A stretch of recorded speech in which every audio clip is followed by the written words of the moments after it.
Bharatiya Janata party के जाहिर सभा में मैं खड़ा हूं। इस जाहिर सभा के लिए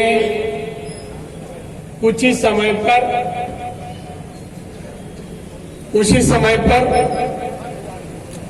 केंद्रीय मंत्री आप सबके लाडले जी किशन रेड्डी जी, बी श्याम सुंदर गौड़ जिलाध्यक्ष भारतीय जनता पार्टी, एन गौतम राव जिलाध्यक्ष भाजपा, बंडा कार्तिका पूर्व मेयर, टी रामेश्वर रेड्डी सांसद, आर कृष्णमूर्ति जिला उपाध्यक्ष, एम सारंगपाणी जिला सचिटनीस, मंच पर सभी आदरणीय व्यक्ति, सभी मीडिया के भाई, उपस्थित भाई और बहनों और दोस्तों, आज मैं सवेरे से हैदराबाद शहर में, ये मेरी चौथी मीटिंग है। ये पब्लिक मीटिंग है। मैं एमएसएमई एक विभाग का मंत्री हूं। सूक्ष्म उद्योग, लघु उद्योग और मध्यम उद्योग ये विभाग मेरे पास है। उसकी भी आज सवेरे मीटिंग हुई। मैं आज आपसे बातें करने आया हूं राजनीति की कि देश में क्या चला है, हैदराबाद में क्या चला है। हैदराबाद जैसे स्टेट, जिस स्टेट के पास देश के लोग बहुत ही अपेक्षा से देखते हैं। देश में हैदराबाद सिटी का नाम है, एक प्रगत सिटी करके, टूरिज्म सिटी करके यह शहर का भाई और बहनों, पिछले 8 साल से हमारे देश में, भारत में भारतीय जनता पार्टी की सत्ता है। हमारे पंतप्रधान माननीय नरेंद्र मोदी जी हैं। मोदी जी ने पिछले 8 साल जो काम किया सभी क्षेत्र में, वो भी आप लोगों तक पहुंचाना चाहिए। लोगों को उसकी समझ आना चाहिए। पहले पंतप्रधान जी ने ये देश के लोगों के लिए, गरीबों के लिए, बेकारों के लिए क्या काम किया, और हमारे पंतप्रधान नरेंद्र मोदी जी किस तरह का काम कर रहे हैं, किस तरह का काम कर रहे हैं। मोदी जी हम देख रहे हैं, हम उनके साथ ही काम करते हैं। केंद्र में 18 घंटा काम करते हैं। गरीबों से गरीब नागरिकों के समस्या पर वो समझ लेने के बाद वो गरीबों को रोटी कैसे मिलेगी, काम किस तरह से मिल सकता है, इसके बारे में हमेशा सोचते। आप सभी को मालूम है, पिछले 8 सालों में उन्होंने कितने योजनाएं घोषित की। मैं जानता हूं करीब 20 योजनाएं घोषित की। 20 योजना। जब कोरोना शुरू हुआ तो कोरोना के कार्यकाल में उन्होंने हम देश का कोई भी गरीब इंसान भूखा नहीं रहना चाहिए, इसलिए 80 करोड़ लोगों को अनाज देने की योजना उन्होंने घोषित की। और मैं समझता हूं आज तक 1,70,000 करोड़ का अनाज एक गरीबों के घर में उन्हों तक पहुंचाने का काम मोदी साहब ने किया। महिलाओं को सिलेंडर देने की योजना, आज तक 9 करोड़ महिलाओं को सिलेंडर मिले। किसान के अकाउंट में डायरेक्ट पैसा अकाउंट में डालना, उनको तरक्की के लिए, खेती के लिए मदद की योजना घोषित करना, इस तरह का काम उन्होंने किया। जो किसी ने हिम्मत नहीं की, वो कश्मीर का, जम्मू कश्मीर का 370 धारा रद्द करने का काम भी हमारे मोदी साहब ने किया। मोदी साहब, कौन किसी की हिम्मत नहीं थी, हिम्मत नहीं। आज मैं देख रहा हूं कि देश आज दुनिया में जो स्पीड से, गति से प्रगति की दिशा में जा रहा है, आत्मनिर्भर भारत बनने जा रहा है, और वो बनाने की उम्मीद या घोषणा हमारे पंतप्रधान जी ने की कि हम भारत को आत्मनिर्भर बनाएंगे, गरीबी हटाएंगे, हमारे बच्चों को साक्षर बनाएंगे, लेटेस्ट टेक्नोलॉजी, आधुनिक यंत्र सामग्री मैं देश में लाऊंगा, बड़े उद्योग बनाऊंगा, छोटे उद्योग से बड़े उद्योग कि देश में लाकर देश की उत्पादन बढ़ाऊंगा। ये मेरी घोषणा। देश का जीडीपी बढ़ाऊंगा, एक्सपोर्ट बढ़ाऊंगा और देश आत्मनिर्भर बनाऊंगा। महासत्ता की तरफ भारत को लेकर जाने की हिम्मत हमारे पंतप्रधान जी का। पंतप्रधान जी, मैं हैदराबाद आने के बाद तो पोस्टर देखा तेलंगाना के मुख्यमंत्री जी का। कई महीनों के पहले वो महाराष्ट्र में आए थे। महाराष्ट्र के मुख्यमंत्री जी को मिलने के, दोनों में सिमिलर पना है, दोनों सिमिलर काम करते हैं। वो मातोश्री में बैठ के करते हैं और ये फार्म हाउस में करते हैं। वो मातोश्री के बाहर नहीं आते, ना मंत्रालय जाते हैं, ना कैबिनेट जाते हैं, ना हाउस में आते हैं, खाली मातोश्री। मैं समझ लिया आज यहाँ काफी मीडिया के लोग मिले, मुझे कहे अरे ये तो यहाँ का मुख्यमंत्री फॉर्म छोड़ के जाते नहीं, यहाँ की समस्या जो है तेलंगाना की काफी वो हल करने की कोशिश भी नहीं हो रही। भाई और बहनों, मैं इतना ही कहूंगा कि भारत देश एक तरफ तरक्की के तरफ जा रहा है। दुनिया के सभी राष्ट्र प्रमुख हमारे मोदी जी की प्रशंसा कर रहे हैं कि भारत महासत्ता जरूर बढ़ेगा, ये उनका कहना है। तो एक तरफ मोदी जी महासत्ता बनाने चले हैं, हमारे राज्य के कई मुख्यमंत्री सो रहे हैं। आज भारत में इतनी तरक्की हो रही है, हर क्षेत्र की तरक्की हो रही है। सुरक्षा व्यवस्था के बारे में कहूंगा, परसों कैबिनेट में एक निर्णय हुआ, अग्निपथ करके नई योजना आई। उसमें क्या है भाइयों? उसमें यह है कि हमारे संरक्षण विभाग में सैनिकों की भर्ती करना है। किस तरह? 4 साल के लिए। 4 साल के बाद 10वीं पास होकर भर्ती हो गया, 4 साल के बाद 12वीं का उनको सर्टिफिकेट दी जाएगा। 30 लाख तक रुपए भी पेमेंट भी मिलेगा। बाद में कहाँ भी उसको काम मिलेगा, चाहे तो आर्मी भी मिलेगा।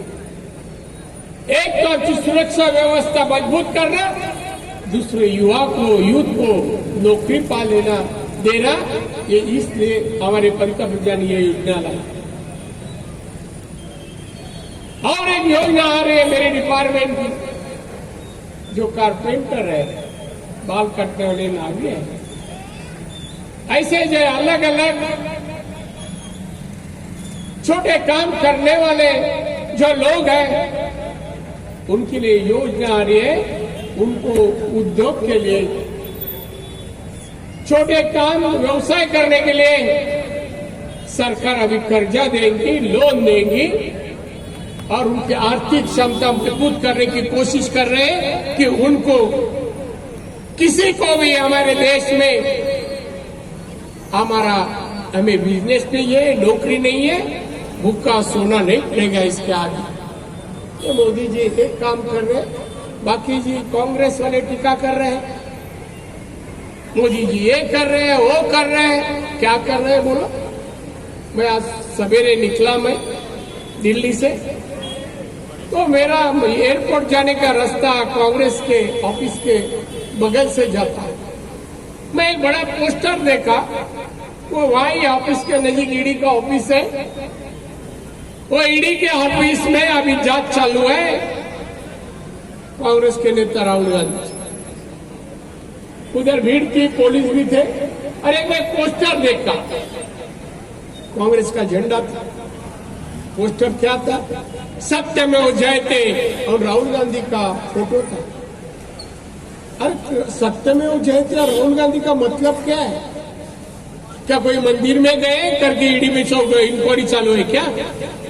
कोई अच्छा काम किया, लोगों को मदद की, गरीबी हटाने का क्या काम किया जो सत्यमेव जयते उनको कह सकता है?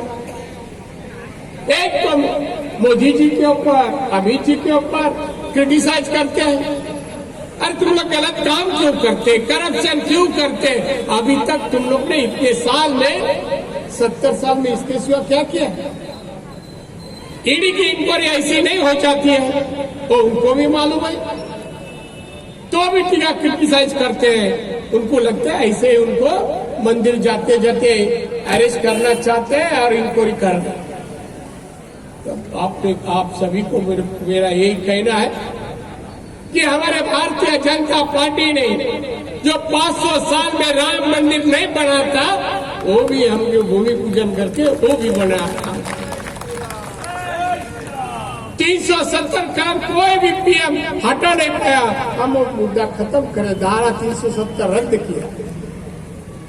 ऐसे कितने निर्णय मोदी जी ने लिए, कितने निर्णय लिए। इसके आगे ये भारत को आत्मनिर्भर बनाने का काम मोदी कर सकते। हमारे साथ किशन रेड्डी जी है, अभी आएंगे। यहाँ के लोकप्रिय नेता है, उनका भी काम करने का तरीका बहुत ही अच्छा है। जिस तरह से वो उनके विभाग का काम करते हैं, उनमें सिंसियरिटी है, डिसिप्लिन है, पंक्चुअलिटी है, पार्टी की वरिष्ठता है, प्रामाणिकता से काम करना, लोगों का हित है, वो हित के लिए काम करना। इस तरह से वो काम करते हो मैं खुद देख रहा हूं। जैसे हमारे पंतप्रधान कहते हैं, हम 135 करोड़ लोगों का मैं सेवक हूं। 135 करोड़ आबादी हमारे देश की है। हम जब फाइल पे सही करते हैं, जब पंतप्रधान होते हैं, और हम जब फाइल में सही नहीं करते, लोगों में आते हैं, तो हम जनता का हम सेवक है। देखिए हमारे पंतप्रधान पद पर होते हुए उनके विचार देखिए, और कांग्रेस के विचार देखिए, यहाँ के मुख्यमंत्री उनके विचार देखिए। नजीक जा सकते हैं क्या? नहीं। हमारा प्रतिस्पर्धी कोई नहीं है आने वाले चुनाव में। ये मुंबई में आए थे एक प्रस्ताव लेके उद्धव ठाकरे के पास, राव साहब क्या प्रस्ताव था कि देश में जो बीजेपी छोड़ के सब पार्टियां हैं, सब इकट्ठा हो जाएंगे और बीजेपी के साथ अगेंस्ट लड़ेंगे। सब इकट्ठा होने के लिए हो जाएंगे तो भी हमारा 303 एमपी है, 303, 25 तो 50 तो हो जाएंगे क्या? और जो मीटिंग बुलाई, कई पार्टियां आई भी नहीं। ऐसे इनकी हालत है, सब कोशिश करते कि मोदी जी भाजपा नहीं चाहिए। ऐसा कैसा होता है? लोगों के दिल में हम लोग बसे हैं, भाजपा वैसा है, तो तुम्हारा क्या हिम्मत है हमें हटाने की? काम से, कार्य से, सेवा से भारतीय जनता पार्टी के कार्यकर्ता जिस तरह का काम, लोगों की सेवा, हम डेवलपमेंट देश का कर रहे हैं, तो लोगों के दिल में हम इसलिए बसे हैं। लोग चाहते हैं कि बीजेपी रहनी चाहिए देश में, हमारे बगल के कोई भी देश पाकिस्तान जैसे टेढ़ी नजर से हमारे पास देखना नहीं चाहिए। देखेंगे तो उसका जवाब उसी तरह हम दे देंगे। ये तो हमारे पंतप्रधान ने दिखाई दिए। तो मैं समझता हूं वे कितने भी कोशिश करेंगे कुछ होगा नहीं, मगर बीजेपी के सभी कार्यकर्ता, लोक प्रतिनिधि, एमएलए, एमपी मोदी जी के आदेश के अनुसार, उनका आदेश के अनुसार आप देखिए भारत में सभी अलग अलग राज्य में उनको भेजा गया। जैसा मैं यहां आया हूं, और लोगों में जाइए, लोगों की समस्या क्या है देखिए, और समस्या हल करने की कोशिश करिए। लोग कठिनाई में नहीं रहने चाहिए। मुझे कहा कि छोटी से छोटी उद्योग हो, जो सूक्ष्म उद्योग कैटेगरी में आते हैं, वो लोगों को दीजिए, रोजगार तैयार करिए, देश का उत्पादन बढ़ाइए, देश का जीडीपी बढ़ाइए। ये कोशिश में हम लगे हैं। इसलिए आज सवेरे की मैं मीटिंग लिया। सवेरे भाई और बहनों, आप सभी लोग एक ध्यान में रखें, चुनाव कभी भी हो, मगर अगले चुनाव में हैदराबाद जैसी सिटी, हैदराबाद जैसे आज, इसमें भारतीय पक्काई झंडा सत्ता में होना चाहिए। इसमें कोशिश में लगे,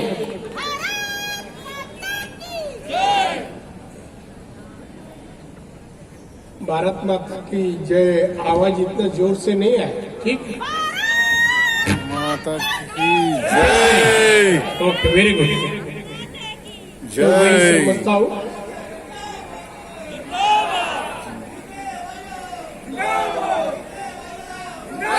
इसलिए आप सभी को मेरी प्रार्थना है कि आप सभी लोग, आप अगले चुनाव के पहले पूरा हमारा ये तेलंगाना पूरे भाजपा में कर देना। अभी कई दिन के बाद पंतप्रधान मोदी जी तेलंगाना में आने वाले हैं, अमित शाह जी भी आने वाले हैं। वो आपसे बातचीत करें, मार्गदर्शन करेंगे। इसलिए मैं ज्यादा कुछ नहीं कहता हूँ। मुझे वापिस दिल्ली जाना है, कल वहाँ भी काफी मीटिंग है, मगर मैं यहाँ आकर आप सभी को मिलकर मुझे बहुत ही खुशी हुई, आनंद लगा। और जिस तरह से आप भाजपा के काम में आप लगे हैं, पूरी उम्मीद है आने वाला जो सत्ता है तेलंगाना में, वो भारतीय जनता पार्टी की होगी और आप लोग लाएंगे, इतना उम्मीद करता हूँ। आप सभी को शुभकामना देता हूँ और मैं यही रुकता हूँ। जय तेलंगाना, जय हिंद।